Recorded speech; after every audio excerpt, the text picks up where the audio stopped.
Frankie from Flatbush rides the Brooklyn line. Got a swagger sharp like a vintage wine. Everybody knows his name from porch to stoop.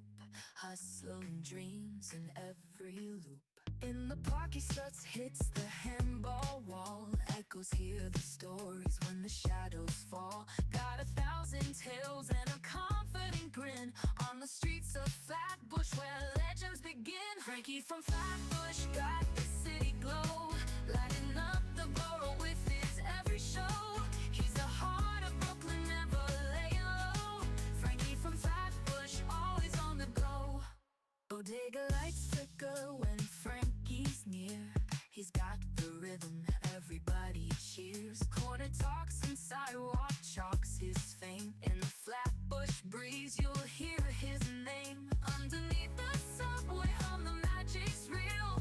Frankie's moves got that electric feel. From Atlantic Avenue to the urban hill, Flatbush Frankie's giving you a thrill. Frankie from Flatbush got the city glow, lighting up the borough with his every show. He's the heart of Brooklyn, never laying low. Frankie from Flatbush, always on the go.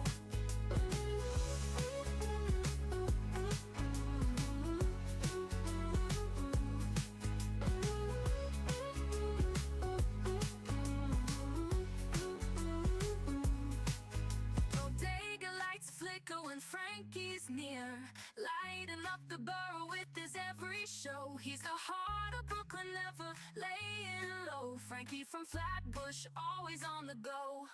Frankie from Flatbush got the city glow, lighting up the borough with his every show. He's the heart of Brooklyn, never laying low. Frankie from Flatbush, always on the go. Always on the go.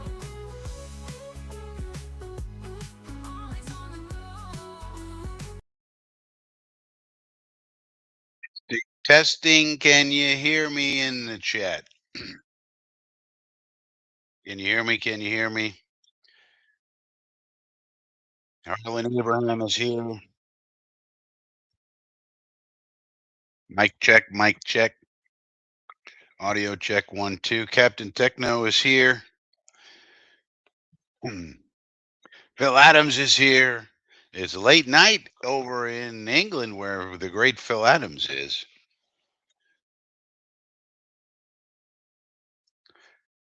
That's for sure.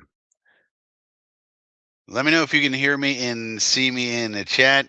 100%. Phil Adams says, all right. Well, we do have news, some news, late breaking news within the last 27 minutes, 30 minutes or so. The dog that was not barking has started to bark. That would be Country Club Connor Hughes. We did a live stream earlier today, and if you missed it, I said there's a dog in the night that should be barking that's not barking, and that dog is Country Club Connor Hughes. He started barking about 30 minutes ago.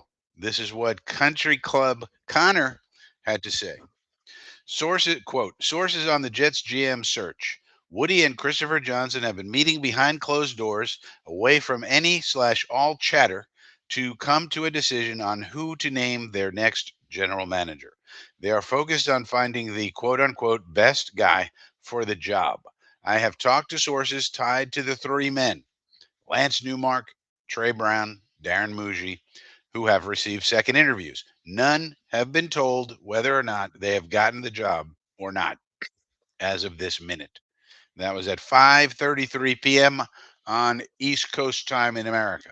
He goes on to say in a subsequent tweet, this does not mean what Josina Anderson reported is inaccurate. None of my sources have been able to tell me what direction it's headed. It might very well be Muji, as Josina said, but with no formal decision announced to the candidates, and my Jets sources, extremely tight-lipped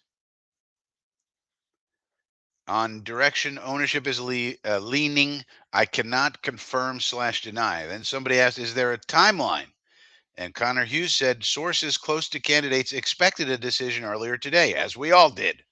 We we were hoping for one and thought it would be logical that they had one earlier today, but that obviously did not happen, according to Connor Hughes.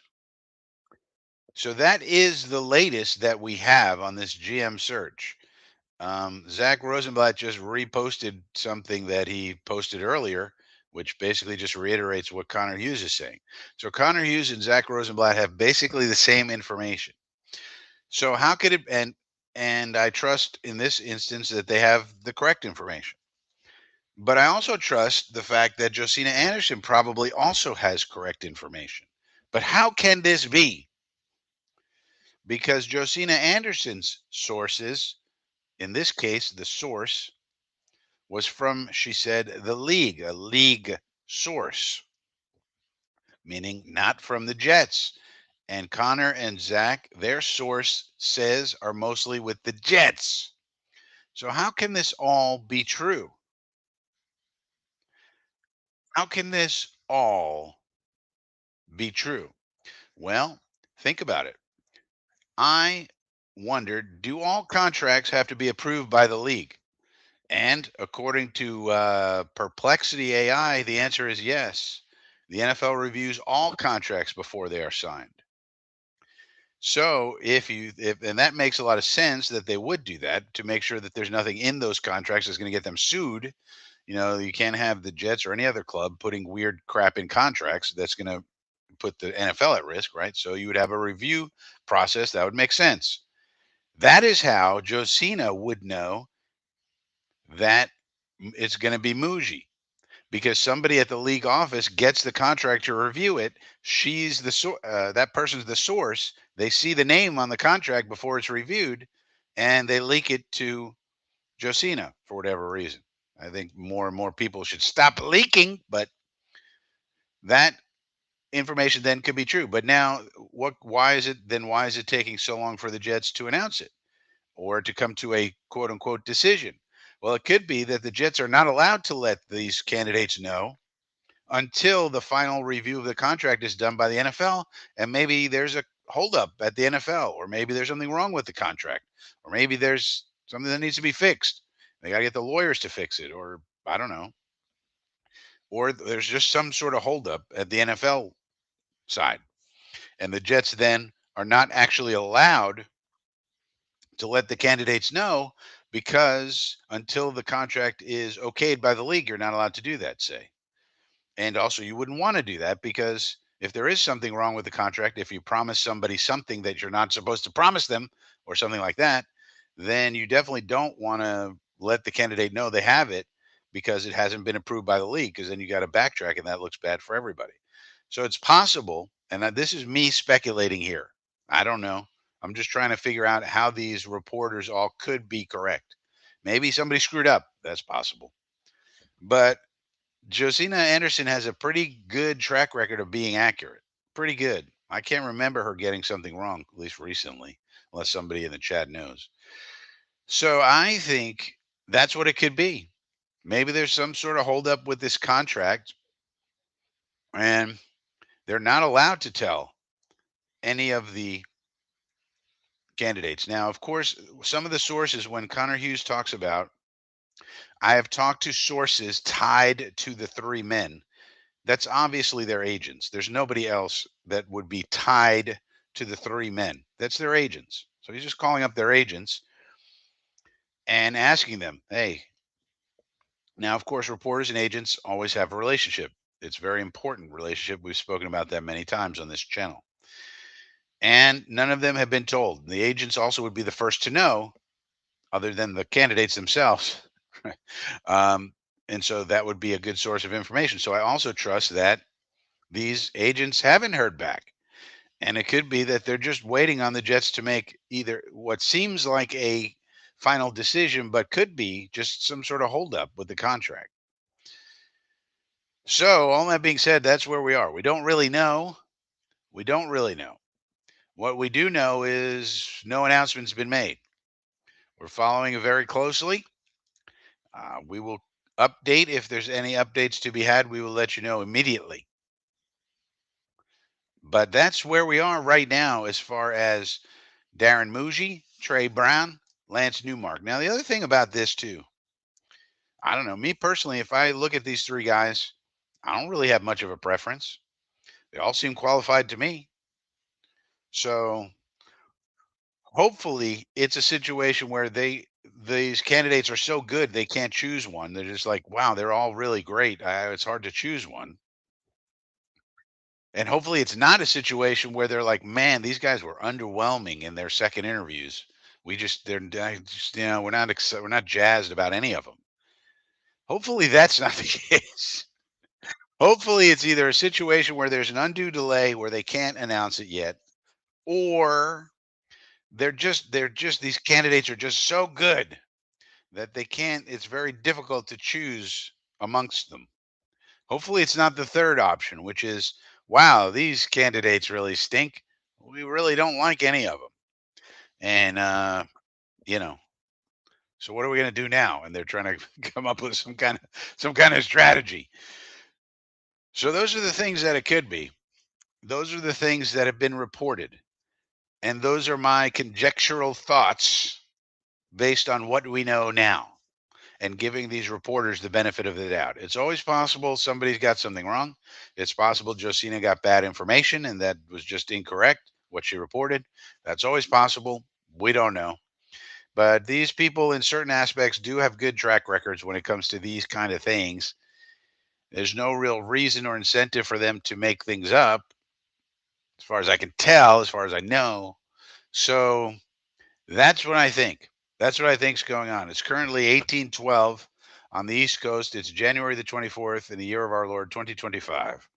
As we are now looking toward X.com, we're looking toward our information sources to tell us who's going to be the next man up for the general manager for the New York Jets. So let's see who's in the chat here. Rod is here. Good to see Rod. Infrared is here. Good to see Infrared. Eddie McGuire's here. Good to see Eddie. Mitt Flair is here. Dom C is here. The Project Prospect. So this is Dom C's heavy time. Yeah, when this is all done, let's start talking about some prospects, he says. This is Dom C's like big season. This is like Dom C right now is like Santa Claus right before Christmas, right? Dom C is like Santa Claus in November right now. What about the prospects, buddy? What about Will Johnson, Mason Graham, Abdul Carter? What about all these people? What about the quarterbacks? What about Will Howard? What about this one and that one? Yeah, we got to talk about them. But you know what, Dom C? For me, I'm more about what the Jets are going to do. And right now, I'm not jazzed about looking at prospects because I have no idea what they're going to do. We don't even know who the GM is. We got to figure out, are we running a 4-3, a 3-4, a man scheme, zone scheme? How are we going to block it up? Blah, blah, blah, boop, bop, beep. And I don't know any of that information. So I don't know who we're going to pick, what we're going to do, who we should pick. So sooner or later, though, yes, we got to figure this all out. What has to happen is we got to get a GM in here and any other additional personnel. Like, are we keeping Phil Savage or letting him go? Are we going to bring in any additional people in the front office? What are we doing with the capologists people? What are we doing with the analytics department, et cetera, et cetera? Then they got to but then all those smart people got to put their heads together, figure out what to do with the three amigos, Rodgers and Adams and Lazard. And then after all that's done, you'll then know what type of situation are we going into next year, and what type of players we need, and who we need to focus on, who we don't need to focus on. I'll give you an example. Edgerrin Cooper. Dom, I don't know if you had your eye on Edgerrin Cooper last year, but this is a guy I had no interest in finding out about because he's a linebacker, and I knew the Jets were not taking a linebacker anywhere at the top of the draft. And so I paid no attention to linebackers whatsoever, except just seeing a few names go by, etc. Now, after I've watched a few Packers games, I'm like, Jesus Christ, this kid is amazing, Adrian Cooper. And but I didn't pay any attention to him last year in the whole process because we weren't taking him or any other linebackers high up in the draft. So that's just an example. I'm not going to pay attention to certain groups because the Jets are not going to be in the market for those groups but we don't know what those groups are right now because we don't know who we got and what we're doing. What's going on with our coaching staff? There have been leaks about Nick Haley, not Nikki Haley, as somebody said that I pronounced earlier. Nick Haley. But that's a rumor. Is he coming? Is he not coming? If we hire him, then I got to start researching and figuring out, looking at tape, etc. But without knowing any of that, Dom, um, it's hard to know what to do. Other than, I mean, the top of the draft is pretty easy. We're going to get a good blue chip prospect. You know, one or the other, and one way or another. Whether it's Will Johnson, Mason Graham, Abdul Carter, whoever, we'll get one of them. we'll get we'll get somebody. Will Campbell, maybe. I don't know. But that's the situation right now, and it's a little annoying, I gotta say. I think that's one of the reasons we want some of this stuff to come out now. One of the things that happened, Zach Rosenblatt did announce that earlier. Zach Rosenblatt. 3 hours ago, Zach Rosenblatt announced, by the sounds of it, this is not good reporting, but nonetheless, by the sounds of it, there will be a bunch of former Jets players making the trip to Florham Park on Monday for Aaron Glenn's introductory press conference. Many are excited. So that's a pretty cool little announcement. By the sounds of it is not good reporting, but it's still nobody else had this. So I said, "Great. Can we get an announcement from the team about the GM, please?" And Zach actually responded to me. So now Zach Rosenblatt has responded to me on X.com. This is just another reason why you should be on X.com. You should be following old Frankie because, I'm mixing it up with these fellas. And he said, no, but only because you want it. And I said, I knew I had great power, just in the reverse orientation, it seems. Lucky me. So, um, this is where it's happening. Connie Carberg also says in a comment down here, exactly what I tweeted about this training camp also will be full of alums and former employees and legends that all played and know and are excited about Aaron Glenn. So it's going to be kind of an interesting training camp. I think Connie, of course, is right. Connie Carberg, very rarely wrong. The great ex scout of your New York Jets, the first female scout in the history of the NFL. We don't get enough credit for that, being pioneers in that area, in that regard. But that's really where we're at. That's really where we're at. Rod, are you a Patriots fan? Are you a Patriots fan, Rod? Is that what I'm getting from you, Rod? You're a Patriots fan in a Jet chat room. Uh, Josh McDaniels. Let's look up Josh McDaniels, shall we? Yeah, just a little research on the fly. Why not? We got time. We got time. So Josh McDaniels, he's been a terrible head coach, of course. But as an offensive coordinator, which is what the Patriots just hired him to do, he's a six-time Super Bowl champion. Um, do, do, do. He was with the New England Patriots as an offensive coordinator and quarterbacks coach from 2012 2019. Then he was the offensive coordinator 2020. Then 2021, offensive coordinator, quarterbacks coach. Then, of course, another disastrous 2 years with the Raiders, very bad. And now he's back to offensive coordinator. So, Rod, you don't like Josh McDaniels as the Patriots offensive coordinator, despite the fact that he won six um, Super Bowls in such a role? That's what you're worried about? I mean, just think if you were the Jets. I mean, there's a lot of other things you could be worried about, Rod. You got Vrabel as a head coach. You got Drake May as a quarterback. I mean, you got something good going on. Mid Flare, thank you for subscribing. Anybody else who wants to feel like subscribing, I would appreciate it. We're trying to get this damn thing up to 1,000 subscribers, um, so we can continue to bring value to you and get some value, of course, in return. Bro Namath, good to see Bro Namath, and Joe Namath is also behind Aaron Glenn. Sent out a supportive tweet, so that was good to see from one, probably our biggest legend, I would have to say, Joe Namath. So good to see Joe was supportive of the Aaron Glenn hire, as was Bill Parcells and many others, including Sean Payton. So all very good.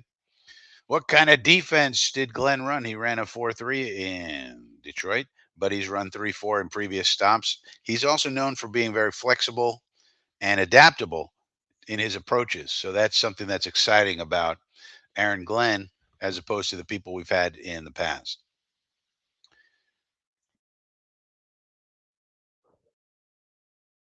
Single high safety 57% of the time, and man 43% of the time in 24 infrared. So if you're looking for the Jets to run more man coverage, um, we're probably going to do that. And if you see some of the stats about Ahmad Gardner, by the way, I'm not calling him Sauce anymore. Once you go from all pro to no pro, you go from Sauce to Ahmad. So now he's got if he wants to be Sauce again, he's got to be an all pro. Ahmad Gardner, but maybe Ahmad Gardner will be more in the in the man doing more man coverage, which is sort of his that was his thing coming out of college, if you remember. He was known as a man coverage demon. So we might get more of that. It might be some more man match, some man with some zone principles. Things are mixed up these days. But yeah, we're gonna see some different. I think we're gonna see some adaptability, flexibility on defense that we haven't seen here before in the Salah Ulbrich era.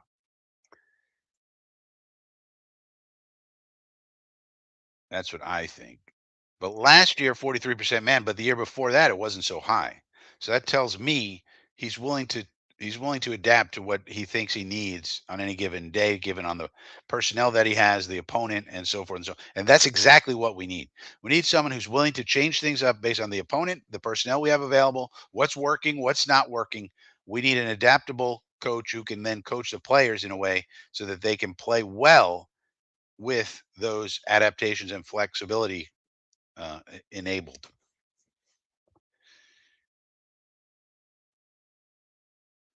Brian Goldstein. We're talking about Nick Haley. I'm hoping Todd Haley's name has been mentioned. I'm hoping that doesn't happen. I'm not a big Todd Haley fan. He's kind of like an asshole, and some people who like him say, "Hey, sometimes you need an asshole for a coach." But I don't. I'm not a big fan of Todd Haley. But we're talking about Nick Haley, two different people. Haley, I'm hoping it has been mentioned also, Brian, but I hope he doesn't come on the staff myself. Indy Jets is here.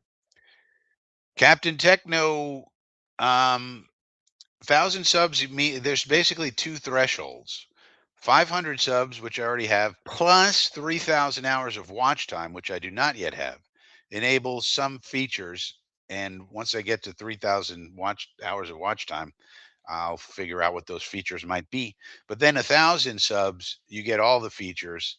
So at some point we will reform. It won't be called Frankie's Army. I don't like that name.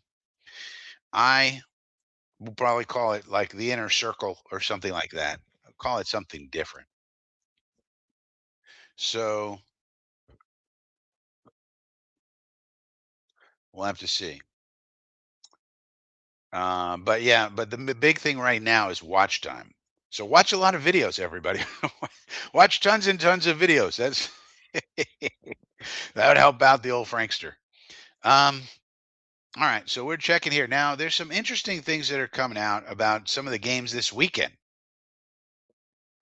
Well, of course, it's championship weekend, so nothing new here by the national media or the Jet beat writers about this GM search. Uh, let's get rid of this. But What about I don't want what about the games this weekend? The one we're going to watch on this channel is the Chiefs against the Bills. But what about this? What about this?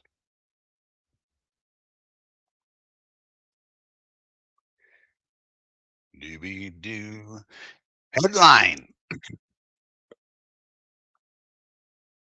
Hickman, Brady, Breeze call for officiating changes after Mahomes Antics. So the fans have been complaining about all these flops and everything else. Now you have some pretty prominent people calling Mahomes out. Aikman, Brady, Breeze, these are very prominent people, all former quarterbacks, all in the media to some degree these days.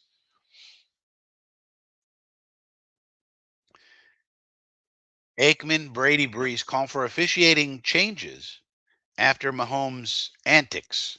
There have been complaints for months that the league is favoring Patrick Mahomes as the Chiefs attempt to win a historic third Super Bowl. Now, this article goes on to say the only thing that could dislodge the NFL stranglehold on television is if sports viewers believe the games are rigged, that officiating's not on the level. This is something that we fans have been discussing for a long time. It's annoying, it's stupid, we hate it. That's why the league should follow the advice of analysts Troy Aikman and Tom Brady and take a hard look. They got to take a hard look. They're going to call in Jeff Ulbrich. He's going to take a hard look. He's going to look at it hard at whether the referees have gone overboard when it comes to protecting Patrick Mahomes and running quarterbacks.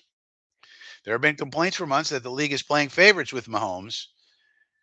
After all, Mahomes is the league's biggest star. Throw in Travis Kelsey's tabloid romance with Taylor Swift, which has attracted millions of new Swifties to pro football's fan base, and the Chiefs have replaced the Cowboys as America's team.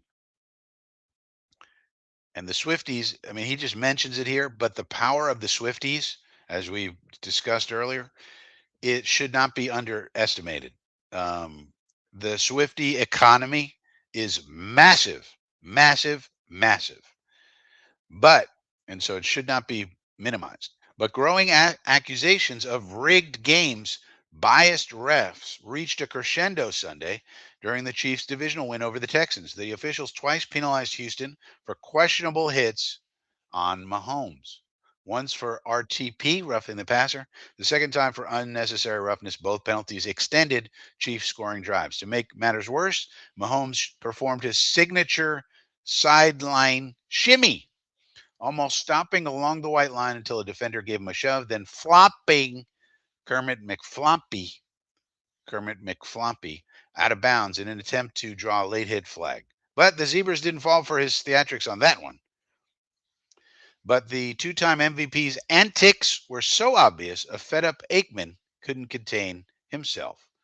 You see, rather than just run out of bounds, he slows down, Aikman noted. That's been the frustration. I get it. I understand. That's been the frustration of these defensive players around the league. They've got to address that in the offseason, Aikman said. You can't, as a quarterback, run around and play games with defenders, then be able to draw a penalty. On Wednesday, Colin Clownherd asked Brady whether the league was protecting Mahomes. Without citing Mahomes by name, Brady said quarterbacks should lose their protections when they scramble out of the pocket. It's just a disservice to the game, said Brady. It's something I hope that people would really address and say, not that anybody's trying to take advantage of the rules, but they've just got to a point where it does impact the quality of the game. And Brady is a very powerful voice. Obviously, he's the number one. He's on the number one team on Fox, and then of course he also owns a piece of the Raiders, which is weird. But on Thursday, Michael McCarthy, who's writing this article, spoke with Drew Brees, also a big name, obviously. Super Bowl winner noted the NFL's instant replay system are in position to get the call right virtually all the time. Just depends on what the league chooses to replay. I think the thing they should be taking a hard look at So they're going to get Ulbrich to take a hard look. On replay are the game changing plays, said Breeze, like roughing the passer. There's always one of those calls a game where it's like, was it or wasn't it? After their loss in Kansas City, some disgusted Texans players openly complained about the officiating. Everybody knows how it is playing up here. You can never leave it to the ref's hands, he said. The whole world sees, man, what it is. When it comes down to it, you can never leave it in the ref's hands. It's all good, though,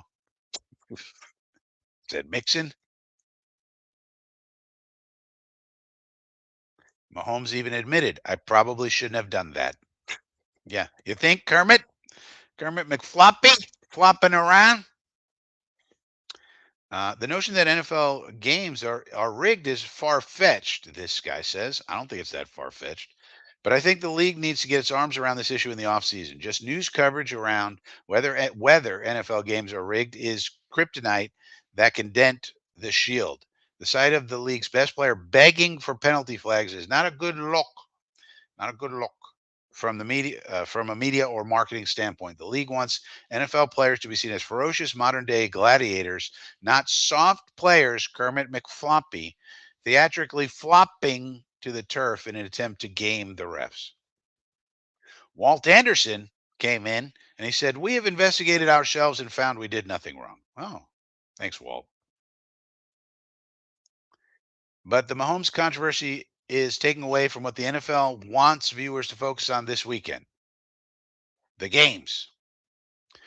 I'd hate to be the crew officiating this Sunday's Bills Chiefs game. We will be watching it right here on this channel. Watch along here. Watch along with Frankie. Sunday, 6:30 p.m. Be here or be nowhere.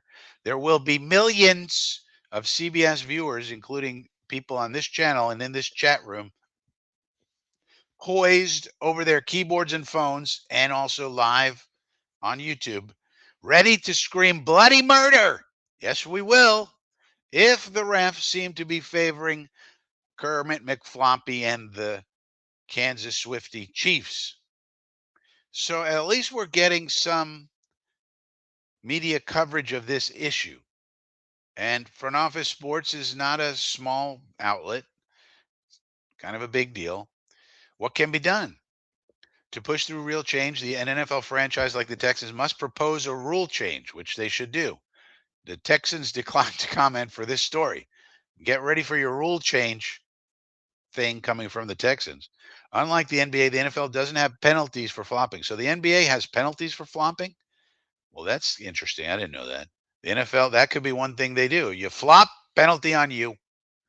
The league never needed one. If it did, the penalty would fall under the nebulous description of unsportsmanlike conduct. But given the controversy swirling around Kermit McFloppy, it may be a rule whose time has come, especially when legendary NFL quarterbacks like Aikman, Brady, and Breeze think so. Will the NFL listen? So, look, I think we keep making noise about this. We need to keep making noise about it. And hopefully we get some resolution. Maybe they'll put in a flopping rule. You flop, 20-yard penalty.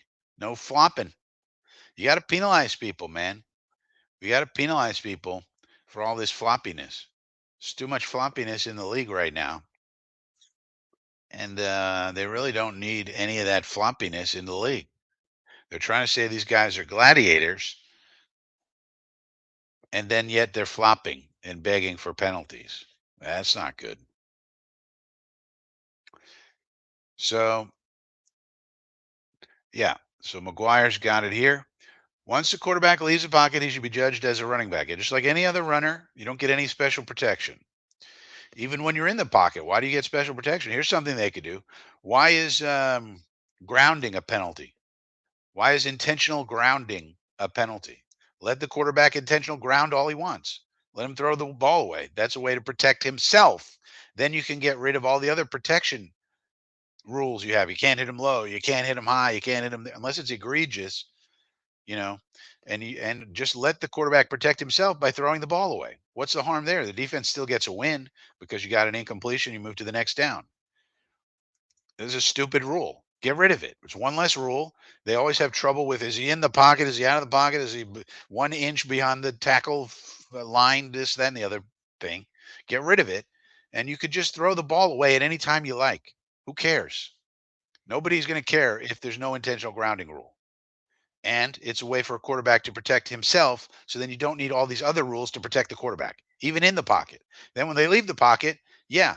But what about the sliding rule? You want to get rid of the sliding rule, McGuire? I mean, they have a special rule where if a quarterback slides, you're not allowed to touch them. No touching. No touching. He slid. He slid. Did a baseball slide. No touching. Can't touch him. I would get rid of that piece of crap rule. Don't touch him. Yeah, he's sliding. He slid. So, therefore, no touching. I mean, it's just stupid. Yeah. Phil says, what about the old quarterbacks? I don't think we should change the rules based on age. uh, Brian Goldstein says, Mark Andrews, he dropped a ball. Yeah, he sure did. What about all the other plays in the game? Do they count, Brian, or no? They don't count. So we're seeing if we can find out any more information about anything. All we have is rumors at this point in time. Now, uh, just seeing if there's any late breaking news here. Doesn't appear to be.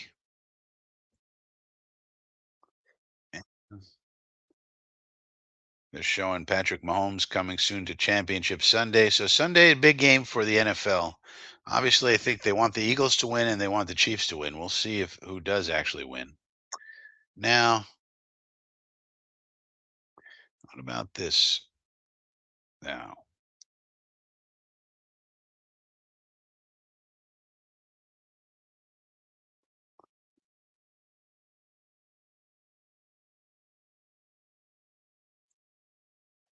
well, let's go over this. So we are getting ready to we are getting ready to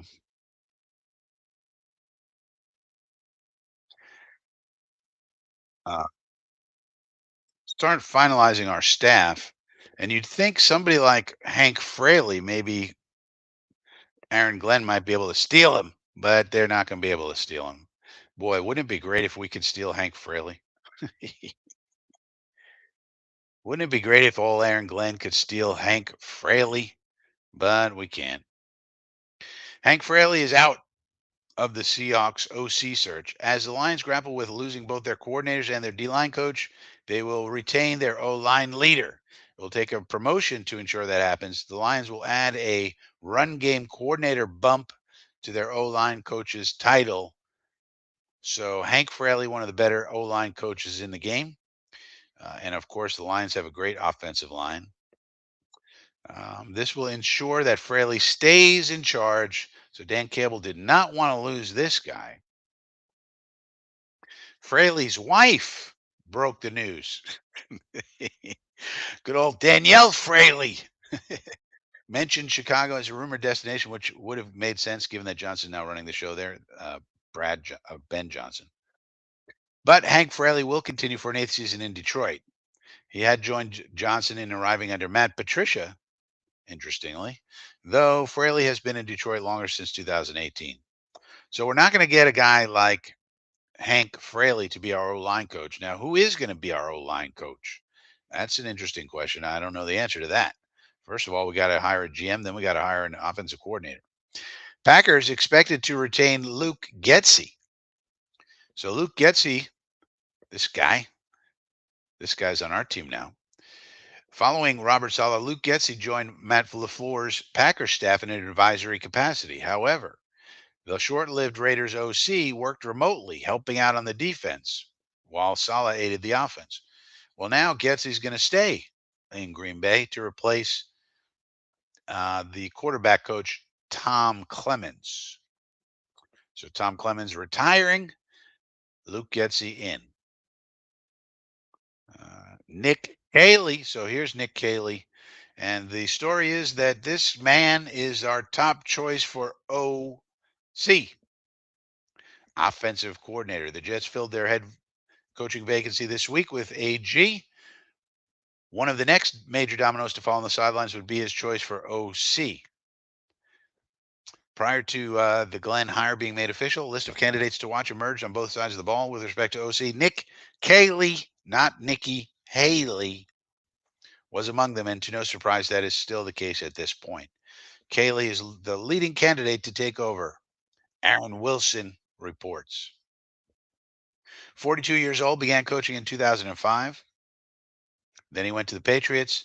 Then he went over to Sean McVay's staff, and Sean McVay had some very nice things to say about him. Other people who've been mentioned: Mark Brunell, Lions coach, so picking apart those Lions once again. Clint Kubiak, OC of the Saints. So if it's Kubiak, that'll probably be a similar West Coast offense, for example. And then Scott Turner, this would be Norv Turner's son. Now we could also pick up a guy named Bobby Slowick. Why? Because he got fired today. Later, they said, Houston, we got a problem. Bobby Slowick, we're trying to run fast. Your name is slow. We're not too interested in having a slow offense, Bobby. We want a quick one. So we're going to hire Bobby Quick. The Texans are said to be among the teams in the market for a new offensive coordinator. Bobby Slowick is out in Houston. Surprise, get rid of this guy. He was a hot name. Slowick's stock grew during the course of his 6-year tenure with the 49ers. He held several titles during that span, including pass game coordinator. When D'Amico Ryans took the Texans head coaching gig, Slowick came on over with him. During his first year as coordinator and play caller, Slowick oversaw an offense which posted middling numbers in terms of both yards and points. But a superb rookie campaign from CJ Stroud helped lead the team to the division round of the playoffs. Slowick was among the hottest head coaching candidates during last year's cycle, and we did interview him for our head coaching position this year. The 37-year-old met once each with the Panthers off season, was also a finalist, blah, blah, blah. Slowick was one of the names on the Jets' initial round, and he met with us. Now you wonder if Caley doesn't work out, maybe Slowick is somebody that Aaron Glenn might be interested in. We'd have to see. Injuries along the offensive line were an issue all year for Houston, and then they lost Stephon Diggs and Tank Dell, so that was tough to take. And Gerard Johnson, Bill Lazor, and Ben McDaniels might replace. Meanwhile, Clint Kubiak might step in as well. And here's the story about Darren Muji, the Mujmeister.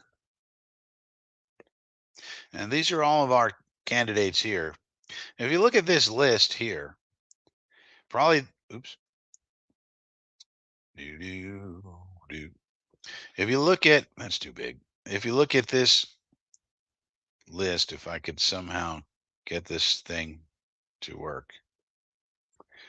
If you look at this list, probably the only people I didn't want were Grigson, and luckily he was not a finalist, and John Eric Sullivan. Now, John Eric Sullivan I didn't want because he comes from the Packers, and the Packers are the one team without an owner, and one of our problems with the Jets is the owner. So, I figured I don't think that's a good situation because he comes from a no pressure from the owner situation. How's he going to deal with Woody and Christopher and all of the nonsense that we have going on here? But otherwise, I was okay with any of these people pretty much.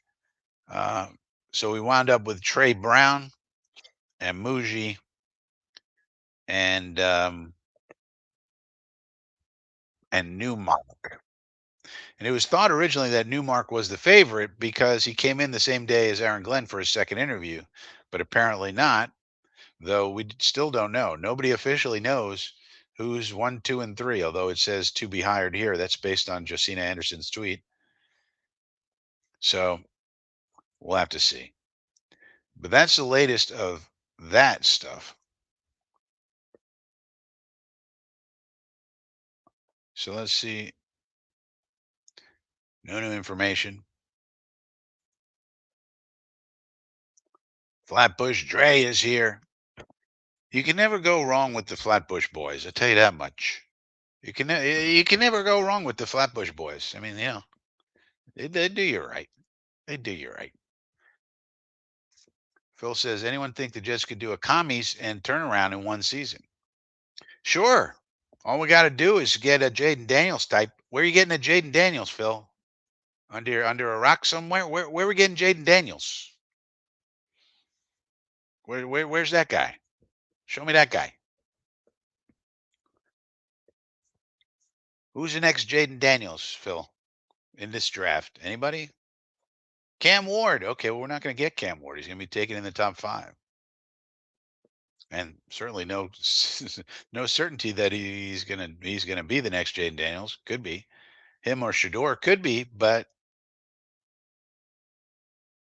hmm, man, this Lions staff is getting picked apart. Breaking news from Adam Schefter: the Bears, your Chicago Bears, are working to finalize a deal to make former Lions wide receiver coach Antoine Randall L. their new assistant head coach slash wide receiver coach, per source. Randall L. is following Baby Ben Johnson to Chicago. So Dan Campbell is having his entire staff ripped apart under him.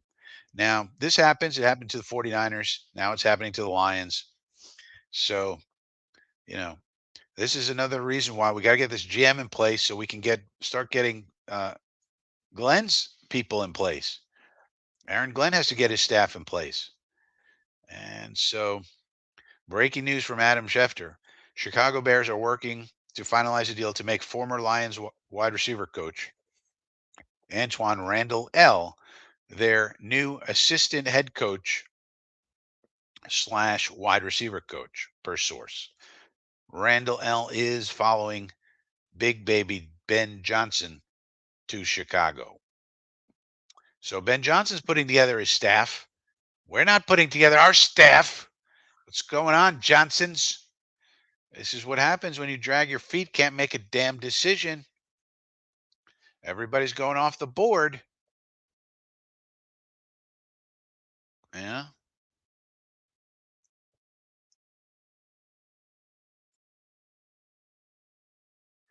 Sean McAteer is here. Sean says, Frankie, do you think the 33rd team was worth the money?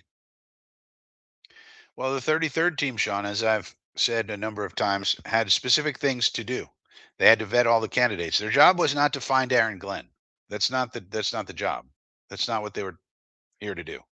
Anybody could have found Aaron Glenn. I could have found Aaron Glenn. You could have found Aaron Glenn. Everybody knew about Aaron Glenn and all the top candidates.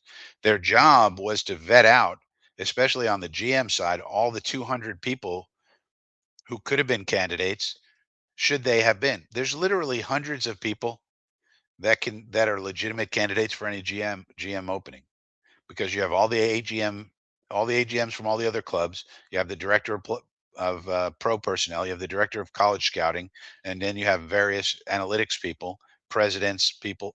There's literally hundreds of people who you could talk to be a GM. You need a crew to vet out people who shouldn't be interviewed. So we outsourced that work to the 33rd team. People who think the 33rd team's job was to find Aaron Glenn don't understand what 33rd team was hired to do, even though I've explained it a number of times. And Rick Spielman had an interview where he explained exactly what they're doing. They're vetting the candidates to get rid of the ones that don't want to be here, that we shouldn't waste our time with, etc. And who are the ones we should be focused on based on criteria set by the Jets, Woody and Christopher. And then they also sat in on the interviews to give their feedback to the Johnsons. That's it. They're not here to find Aaron Glenn. And considering that, our strategy was, let's find the guy, whether it be a head coach or a general manager, and then proceed from there. What turned out to be a good strategy. We did parallel searches for head coach and GM. Instead of saying we're going to hire a GM first, then we're going to hire a head coach, they said, let's find the best dude, whoever it may be, or woman, or alien, or any or whatever we can find, and then we build it from there. In this case, we found that none of the GMs were the one, but Glenn was. So in order to get him, we then had to give him power over the GM selection, or at least a voice for that. We learned that earlier. One of my other live streams, I talked about the report that uh, Glenn's camp asked the Saints to get rid of Mickey Loomis, and they refused. So he wanted at least some say in the GM search. He didn't want to work with Loomis. So by doing it this way, we were able to secure Aaron Glenn, who by all accounts is a top 3 candidate. Remember, Aaron Glenn got 7 out of 7 requested interviews by all the teams with openings. He was requested 7 times to interview, all 7. We, the Jets, got him. We are a trash team who has been in the ghetto of the NFL for 10 plus years, and we got a top 3 candidate this cycle. All of that being said tells me that yes, the 33rd team was well worth whatever money Woody had to give them. Understand? It's not just did he go find Aaron Glenn. The world is a lot more complicated than let's just go hire some guy. It's not how it works, man. Like, yes, they did a good job. And if I had to, somebody, if they come to the Jets, another team next year comes and says, was this service offering that's new for the 33rd team worth it? They've done it twice now. They got the Washington Commanders squared away. How they looking? And they got a trash ghetto team like the Jets, a top 3 candidate for a head coach. That's a pretty good deal for them to go and market their service offering. Look what we did. Look where the Commanders are now. Jaden Daniels is a big part of that, but they got kind of lucky that he turned out to be great. But and nonetheless, and then look what I did for the Jets. Tannenbaum and Spielman are going to say a total garbage franchise that's been trash for over 10 plus years, can't get out of their own way, failure after failure after failure after failure since 2012, and look what I did for them. I got them a top 3, top 4. You could argue maybe Liam Combs ahead of Glenn, certainly a top 5 candidate. And I put him and the process they outlined got that candidate to the Jets. That's pretty good. I mean, what are we nitpicking here? We got a top candidate and we are the Jets. What do we expect? There were people saying we should get Rex Ryan just because he wanted the job. I mean, come on, man. So I think we got to be pretty happy with Aaron Glenn. Now, does that mean I think he's going to be successful and he's the next Mike Tomlin or the next Andy Reid or no? But certainly this cycle, he's a top 5 candidate. Everybody wanted him. Every single team that had an opening requested an interview with Aaron Glenn. We got him. That's pretty good. Does that mean he's going to be successful? No. Why? Because we got to get the quarterback spot right. You got to get the coaching right. You got to get the process right. We got to get the scouting right. We got to get So it's complicated, but nonetheless, the process that we went through to land with where we landed, I think, is pretty good. You could argue with it if you want to, but we we are we are the Jets. We have a meddlesome owner, and we've been a trash franchise since 2012, and we got a top candidate here by hook or by crook. So I think that's pretty good.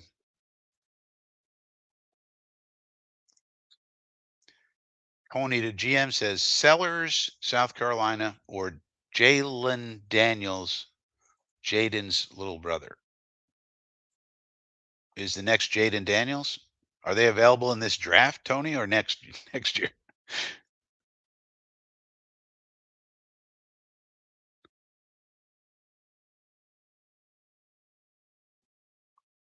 So let me know, Tony. I don't know about these people. I haven't done the deep dives. Tony, for those who don't know, Tony the GM over here. He's one of the draft Nick people, kind of like Dom C and a bunch of others who really dive deep into these prospects. So Tony's going to know a lot more about these prospects right now than I do. I don't know these two he's talking about right here at all. So, you know, Tony and Dom and other people like that who really, really dive into these prospects, they're gonna have a lot more knowledge than I do right now. I've been holding off on doing a deep dive on the prospects. I know just a little bit about them. Yeah, I'm not. I got to do way more research, of course, but I'm not going to do that until I know what type of defense we're running, what type of offense we're running. What are we doing with the three amigos?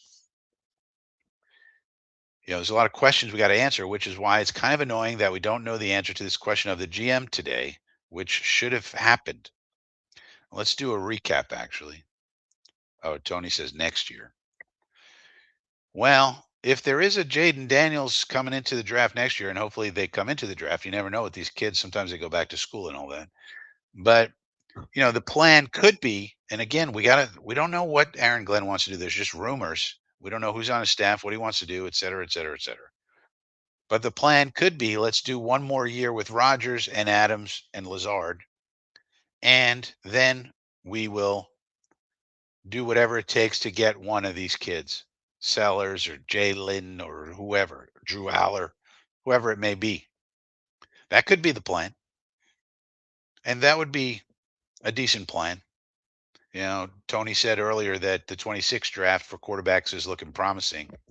So you never really know until you know, because more kids are staying in school for longer now, especially with all this NIL money floating around. So there's that. But that could be a plan, or it could not be a plan. We don't know. It's the not knowing. So to recap, what we do know, the latest information we have is as of an hour ago, to catch people up here. As of an hour ago, Country Club Connor Hughes. Quote, sources on the Jets GM search. Woody and Christopher Johnson have been meeting behind closed doors, away from any and all chatter, to come to a decision on who to name their next general manager. They are focused on finding the quote unquote best guy for the job. I, Connor, have talked to sources tied to the three men, that's their agents, Lance Newmark, Trey Brown, Darren Muji, who have received second interviews. None have been told whether or not they have gotten the job or not as of this minute. That was at 5:33 p.m., 17:33 hours on the East Coast of America. Hughes replies to his own tweet by saying, this does not mean that what Josina Anderson reported is inaccurate. None of my sources have been able to tell me what direction it's headed. It might very well be Muji, as Josina said, but with no formal decision announced to the candidates, and my Jets sources extremely tight-lipped on direction ownership is leaning, I cannot confirm/deny. And then somebody asks, is there a timeline?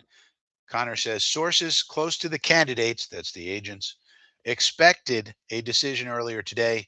That obviously did not happen. So that is where we are. That is where we are as of right now. What that means, it could mean a bunch of things. It could mean that the candidates are just so amazing, all three of them, they can't choose between them. It could mean that all three are underwhelming and they're second guessing whether they should reach out to more candidates or whatnot. Sometimes that happens in interview processes. Somebody kills it in the first interview, then they come back for the second one, and you're like, what the hell was that? I didn't know you had a cocaine problem or something, something like that. Um, we had a candidate once. I don't know if you guys tell me in the chat if you guys ever interview people as part of your job. We had we had a dude come in for an interview once, and we had the way we structure these interviews. They're like multiple hours, and then we have like two-person teams go in for 1 hour, talk to them. Then another two-person team goes and talks to them. Then another two-person team goes in and talks to them. We had one of these candidates ask for about 8 or 9 waters during the whole thing. You ask somebody if they want a water. 99% of the time, they say, "No, I'm good." We asked this guy, "You want a water?" "Yeah, I'll take one." Okay, we give him one. During the interview, he drinks the whole thing down, and then obviously, when there's the switch out of the teams, they see that he's drank the water, so they go, "You want another water?" And he goes, "Yeah, yeah, give me." He drank like 8 or 9 waters. during the interview. Very unusual. Very unusual.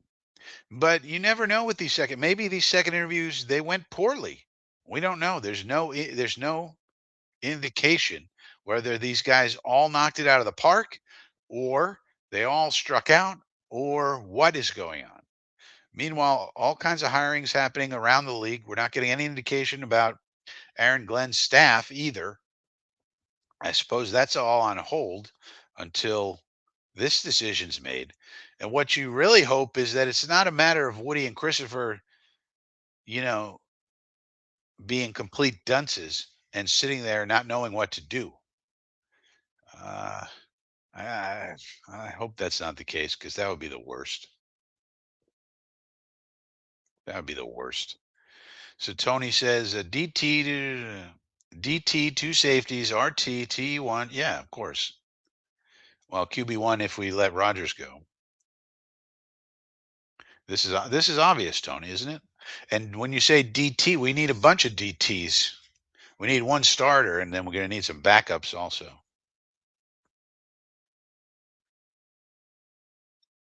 Yeah, Phil says you interviewed a camel. This dude, it was the strangest thing, Phil. Never happened again or before, but this dude maybe he thought I could get some free water. I don't understand.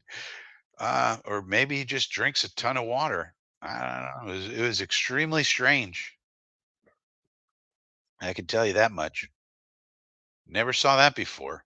But and the point is sometimes unexpected things happen on second interviews. That was the first interview with that guy, but sometimes unexpected things happen on interviews. Maybe these guys just blew it, and the Jets are like, "Oh no, let's hope not."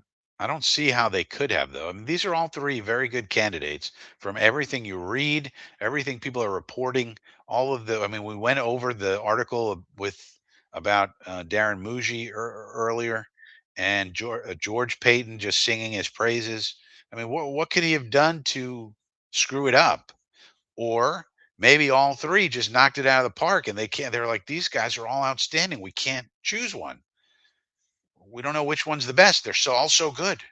I mean, uh, I mean, because I can't imagine Bougie. I can't imagine any one of the three really blowing the interview, let alone all three of them come into the second interview and just have a terrible second interview. All three of them.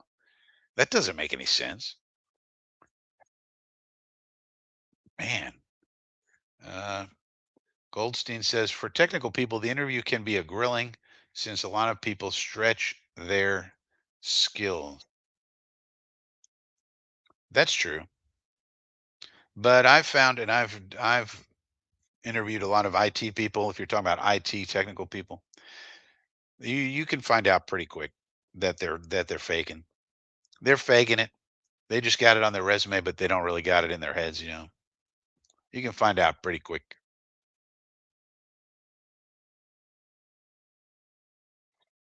That much we know. But yeah, so other than that, the waiting continues. So it'll be interesting to see how this all plays out um, tonight. I mean, I suppose we're going to get an announcement tonight. I mean, what could possibly happen? What are the possible scenarios here? They call him back for third interviews. I mean, uh, what could possibly be going on at this point? I was pretty sure that by 7 o'clock tonight we would have this answer. It's currently 1904 hours on the east coast of America. We do not have the answer. I am currently monitoring all of the prominent NFL national writers and reporters, all the insiders. I have them in a list on X. So whenever they tweet anything, I see it immediately, including Diana Dushini and Mike Garofalo, Tom Pelissero, Adam Schefter, Ian Rumpel, the big names. You name it. Jeremy Fowler, Murray Meiloof. And then I have another list of the Jet beat writers, all of them. So whoever would break this news, I would see it immediately. And it always comes out on X. That's where they break the news these days.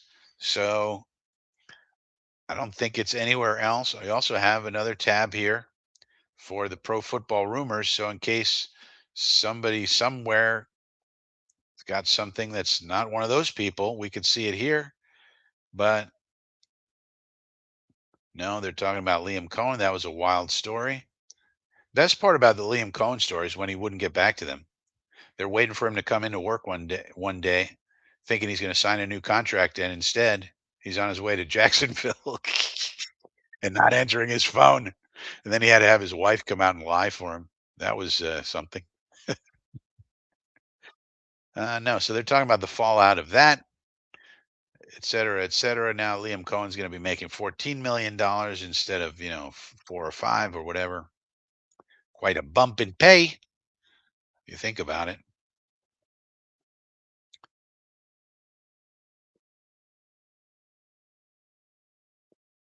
But no word yet out of anybody of any repute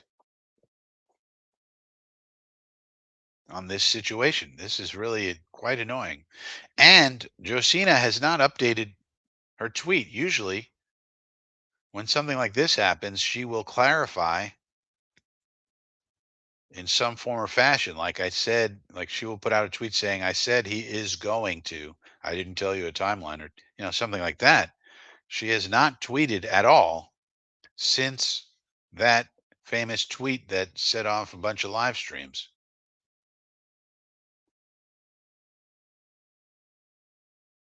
So you wonder what's going on with old Josina. Usually she likes to defend herself in her reporting very strongly. She is not apparently doing so this time. But I'm going scrolling through to make sure this tweet is still up. Wonder if she deleted it. Nope. Still up there 6 hours ago. So she didn't delete the tweet, but she hasn't updated the tweet. She hasn't refuted any other reporting. She hasn't bolstered her own reporting, which she does frequently when there's a conflict or something like that occurs. So this is just a mystery. I guess we're just waiting around, kind of like when people are waiting for the new pope to be named and the white smoke comes out of the pope house or wherever that is, and we're just sitting around waiting. Nobody know nothing. Now, one thing you do notice though, news breakers for the Jet beat writers, basically the two people who break news are Connor Hughes and Zach Rosenblatt. The rest of these people who are on the Jet beat, I mean, how must Connor Hughes and Zach Rosenblatt, who are the ones who break the news, if anybody breaks news amongst the Jet beat writers, it's always Connor or Zach. Like Brian Costello rarely breaks news. Even probably Dick Chimney will come in third there because he's at least associated with ESPN. But the rest of these people, Andy Vasquez, uh, all these folks who are on the beat, they never ever break any news. How do you even like? What are you doing? You're not good at your job when you're not even breaking any. What are you like? What are you even doing? Why are you there? You can say what you want about Connor and Zach, and there's plenty wrong with them, of course. But they at least break the news. They at least know. Connor at least knows that Jet fans are waiting for this news, and he puts out a tweet that explains what he's at least been able to find out, even if it's nothing much. These other people are just sitting on their hands. What are they doing? How do they have jobs? What qualifies them to do these jobs? At least Connor and Zach have some sources and they're contacting people and they're trying to do something. What's Andy Vasquez doing? What's Brian Costello doing? What are they doing? Why do they have jobs in this capacity? What makes them qualified to be a beat reporter if you're never ever breaking any news? Is the salary so low that they're just they just retweet what other people put out there? Can anybody get these jobs? Do you need any sort of resume? I mean, really? Dick Chimney, yeah. And when we call him out, I mean, now sometimes he has good information and sometimes he's being a jerk. And when he's being a jerk, I'll call him out on it. And a lot of times I make witty quips on X.com. So I would encourage everybody to follow me on X.com to see me take some of these reporters to the woodshed some days. But sometimes he has good information, though. So it's what I've learned is that it's much more nuanced, than just this guy's terrible, that guy's terrible. I mean, Dirty Diana Dushini is probably the worst of them all, but she occasionally does have good information. And so you kind of got to pay attention to her as well, much as I don't want to. I call her Gossip Girl because that's essentially what she is. And she puts half truths out and she's the worst. But sometimes she also has good information. So you can't just throw everybody out, because they piss you off sometimes. So what I try to do sometimes is shame them into doing the right thing. I'll give you an example. Zach Rosenblatt put out a tweet about how Lance Newmark had a hand in Tim Boyle coming to the Lions, or yeah, Lance Newmark. How Lance Newmark had a hand in Lance Boyle coming to the Lions. And he wrote it in such a way as to kind of put it out to Jet fans like, haha, this is the GM you're getting, the guy who was responsible for bringing Tim Boyle to the Lions. Same Tim Boyle that we got years later. Then, but then I responded saying, "Oh, I see that the beat is already killing our, GM candidate here. That the undercutting has begun." Then immediately he puts out another tweet with Brad Holmes showing Brad Holmes saying that Lance Newmark was instrumental in Kirby Joseph going to the Lions. So sometimes you just have to shame these people into doing something right or doing something non-dastardly. You know what I mean? And that's the kind of fun we have over on X.com. So follow me over there if you're not already. Also, pay attention to the community tab on this channel. There's a lot of good information and things that I put out on the community tab of this channel. If you're not checking that out already, please click the like button. That's the milk thumbs. Please click that. That helps out the algorithm, and subscribe to the channel if you're not already subscribed.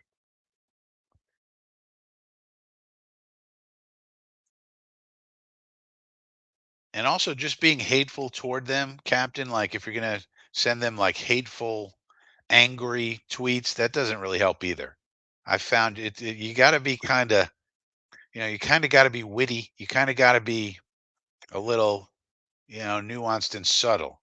If you just throw hate their way in the comments, they'll just block you. So it doesn't do any good.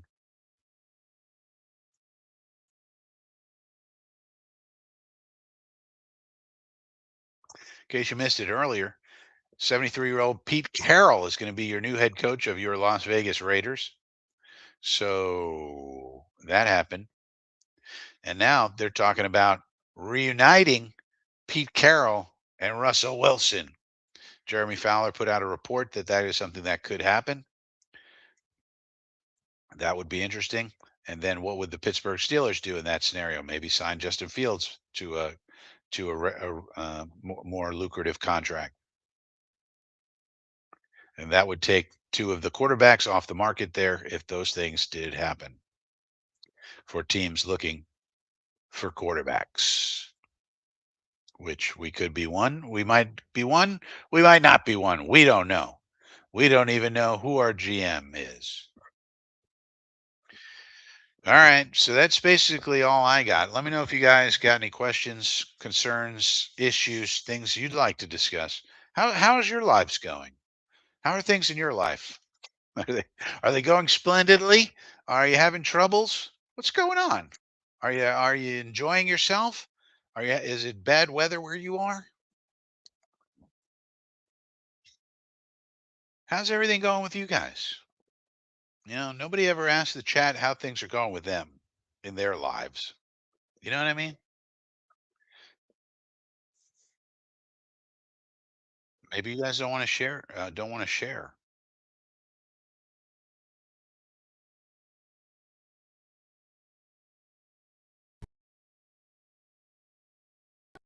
what's going on in your life.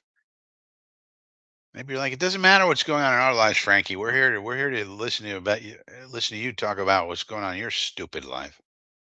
Oh boy, Indy Jets, man, get better, brother. Let's go. We need you to be healthy, Indy Jets. Enough of this mild stroke business. Let's get it. Let's get it together, Indy. Listen to me, Indy. You're too important to the team to be having strokes, mild or not. We need you on the team. Okay, you got to get healthy. Whatever it takes, you listen to the doctors. You follow their orders. Whatever it is that's causing these things, and let's get you recovered, Indy. You're too important. We got to have you, okay, going forward.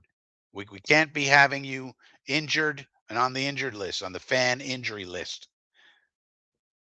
You know, we're not, we can't have you on the fan injury list. It's not acceptable.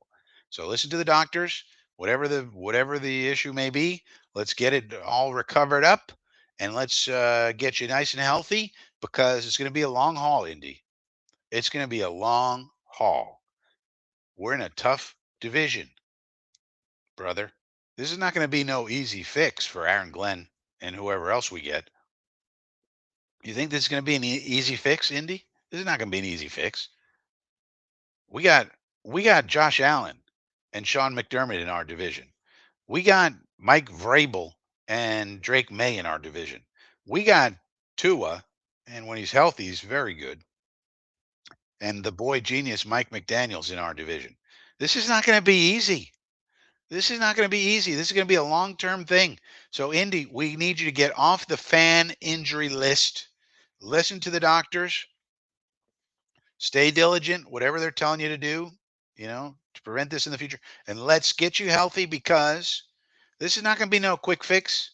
And we need you out there as part of the fandom so that we can get this thing right. We're not going to sit around and get it fixed in 2 seconds. This is going to be this is going to be a rough one, man. Our division is rough, brother. You got Vrabel and Drake May.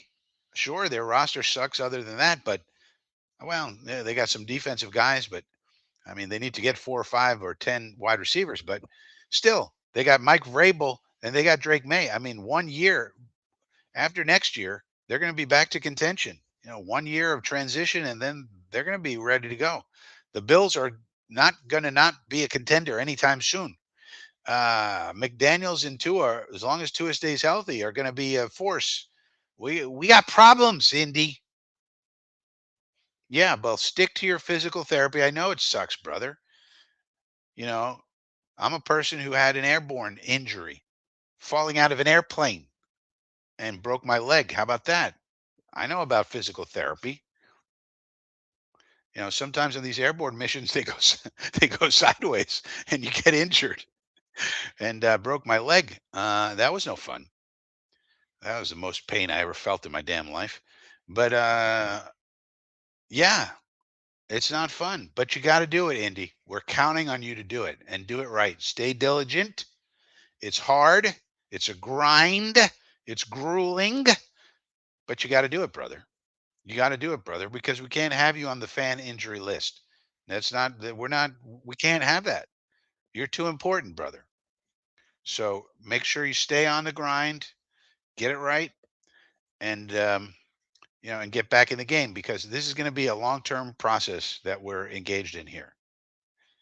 AG is not going to fix this in 2 seconds. This is going to be a long slog, a long, slow slog. This is, I mean, think about it. I mean, what do you guys think in the chat about our division? I mean, this is one of the things that makes me kind of pessimistic. You got McDermott and Allen in Buffalo. They're not falling out of contention anytime soon. Every single year, the Bills are going to be in contention for the Super Bowl. You got Vrabel and May in New England. Yes, they're going to take a year to get that roster right, but then after that, you think Vrabel and May are not going to be contending for the playoffs every year? And then you got Tua, as long as he can stay healthy, with the boy genius McDaniels down in Miami. These are all in our division. And this is not looking good. Now, maybe we do 1 year of transition and we luck into Drew Aller or one of these other quarterbacks that Tony, the GM, could tell us about, and we find our guy, we find our Jaden Daniels, and there we go. But there's no guarantee about that. Every time we tried to go into the draft for a quarterback since all the way back, we have not been able to hit on it. So, same thing with the Bears, by the way.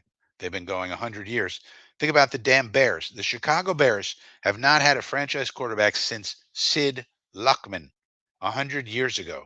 100 years, no franchise quarterback. Chicago Bears. Imagine that. Imagine that. So, but I mean, we got a problem. I mean, the fact that Gerard Mayo could not hold down that Patriot job. Oh, we also found something else out today. So here's something you may not have heard. It actually came from Dirty Diana Rushini, Dirty Diana Dushini, and but I believe it because there were other corroborating reports as well.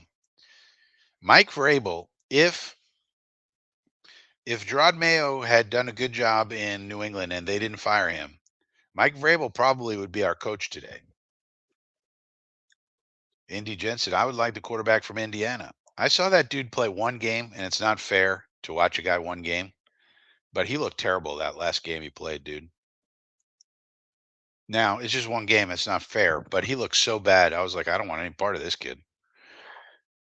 But anyway, so what Duchini was corroborating, and Zach Rosenblatt had this as well, that if the Patriots job did not open up, Mike Vrabel would probably be our head coach.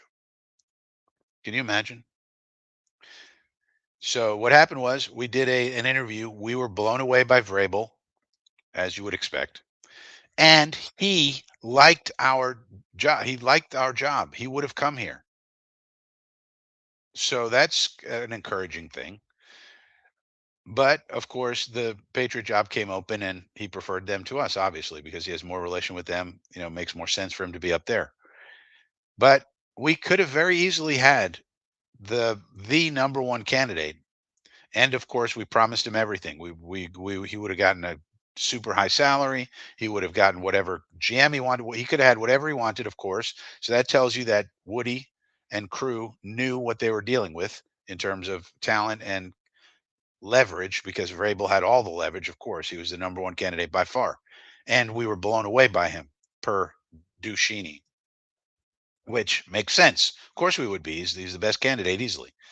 And we promised him everything he would have wanted. The salary, he gets to pick the GM, he gets control, whatever he wants, he's going to have.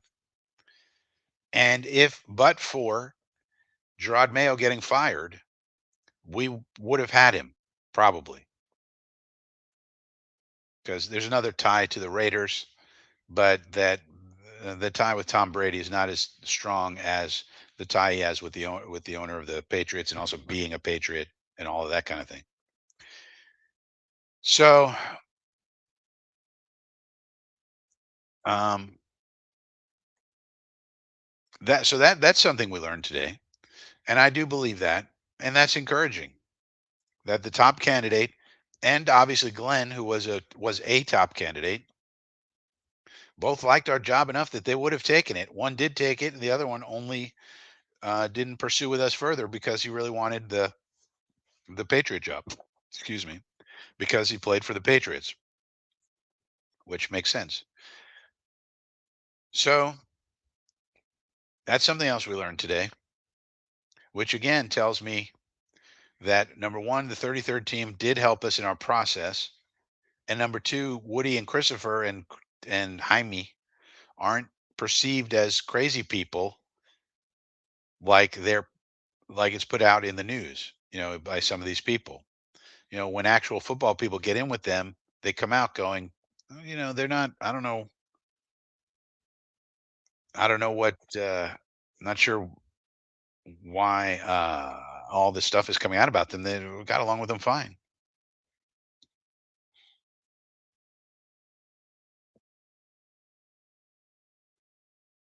which is interesting and gives you hope, because if Woody and Christopher are as terrible as they're made out to be in some of these reports, then we really got no hope.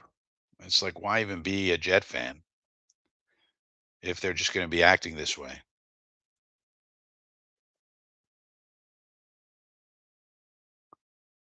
So Tony says, pick one best player available, pick 7, trade down for extra second. Yeah, certainly could. It'll be interesting to see what strategy they deploy, the new staff. I mean, we certainly could use extra capital because we um, we have a lot of holes to fill, especially on defense. And so we have a decent amount of picks. I think we have all picks in all the rounds, but it'd be nice to have some extra ones. Be nice if we had some tradable assets, which we really don't. I mean, we could trade people like, so for example, our two most tradable assets are Brees Hall and Garrett Wilson, but the fans aren't going to want to trade either one of those guys.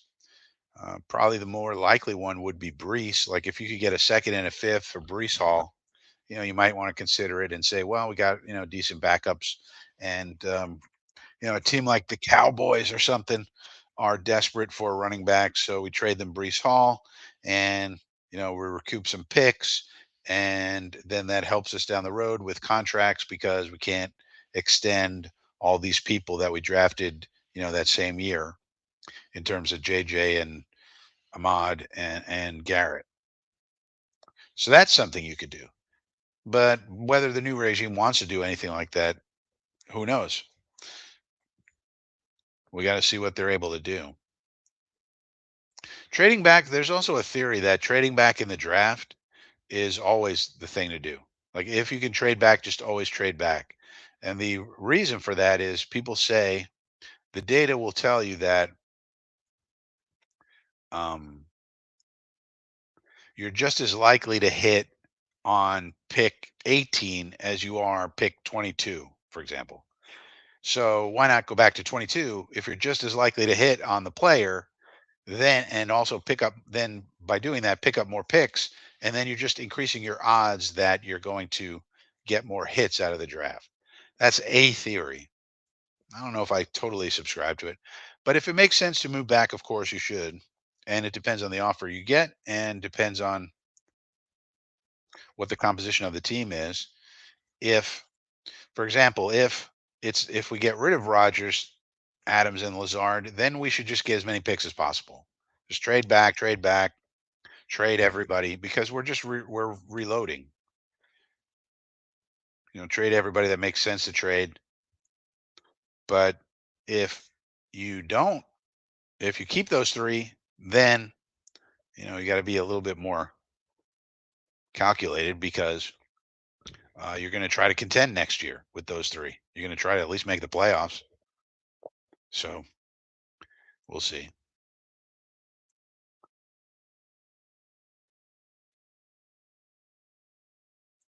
All right. So it is currently 7:30, 7:29, 19:29 hours, and still no word on the Jets GM at all. So we were hoping to get word. We were hoping to have some answers, but instead we just have questions. So I guess we're going to call it quits here. Uh, as maybe we'll just go live as soon as as soon as we find out any information. We'll just do a spontaneous live stream, perhaps. Maybe that's the way to do it. Otherwise, if there's no announcement or anything on any other reason, we will be doing, of course, Coffee with Frankie on Sunday, 10 a.m., the normal. So tune in for that. And also going to do a watch along 6:30 p.m. on Sunday for the Chiefs Bills game. We'll keep an eye on those dirty referees and see what they're all about on Sunday.